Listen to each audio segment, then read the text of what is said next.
hindi lang naman po tayo mahilig kumain, kundi mahilig din po tayong gumawa ng mga pagkain. So, yan, sasampulan ko kayo. Una is Chocomoist.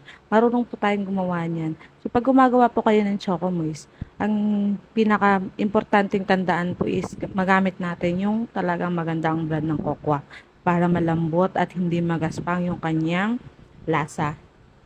Yan. And then, another one is the pichi-pichi. So, main ingredients sa pichi-pichi na ginagawa natin is kamuting kahoy or balinghoy. Yun yung tawag sa amin, ang balinghoy.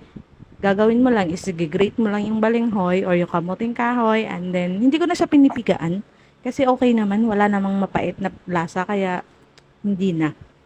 Then ang ating lumpiang Shanghai. So importanteng maging sangkap ng lumpiang Shanghai ay yung giniling na oink oink. Oink, oink.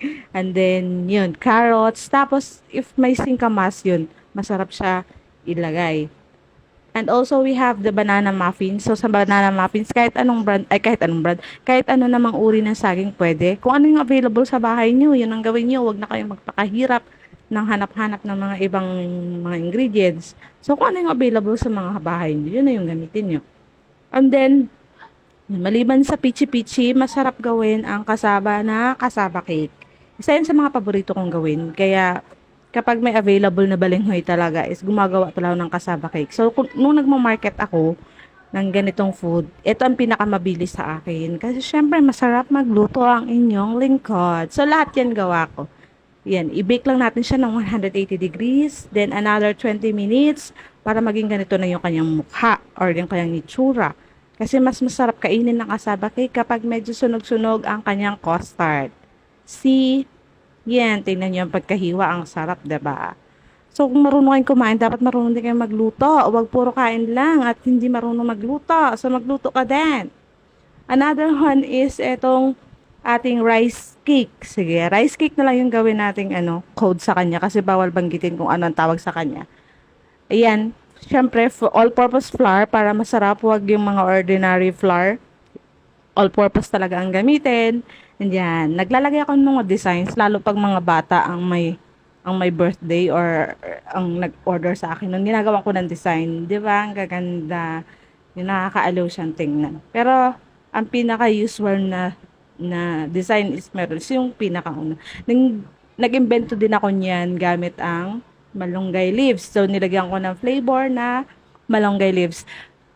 Fresh malunggay leaves, hindi powder, hindi kung i-blender mo lang siya, then yan na. May tamang sukat kung paano mo siya i-blend. Super sarap niya, as in walang pait na mararamdaman. So follow mo lang syempre yung steps. And then gumawa din ako ng chiffon cake. Weakness ko talaga ang mga matatamis maliban sa cake. Kasi hindi ako makain sa cake. Pero pag chocolate yan, kakainin ko. So, para makakain ako ng cake, naggawa ako ng cake na hindi masyadong matamis. So, yan ang aking chiffon cake. And then, ang aking black zambo.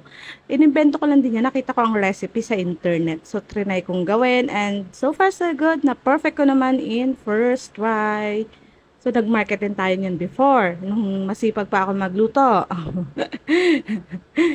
Diba? Ang sipag-sipag kong gumawa kayo ng mga. Kaya medyo nagugutom ako that time. Luluto lang ako. And then, ang aking first ever cake.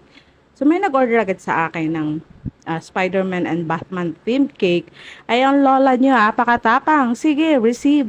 Samantalang, zero knowledge ako sa paggawa ng cake. Pero, syempre, andyan si YouTube University. So, doon tayo tumingin. And dyan, nakagawa tayo ng masterpiece.